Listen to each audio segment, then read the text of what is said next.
Hello friends, good morning. তোমরা সবাই কেমন আছো?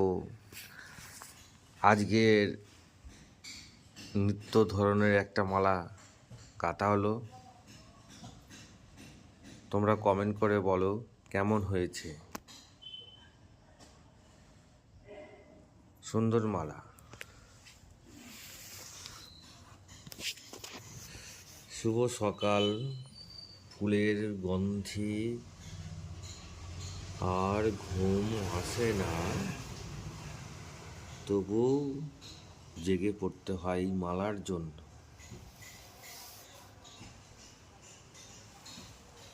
প্রচুর মালা বানানো হচ্ছে,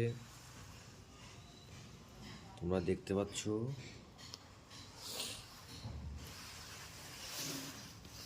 ফ্রেন্ডস, তোমরা বলো কেমন হয়েছে।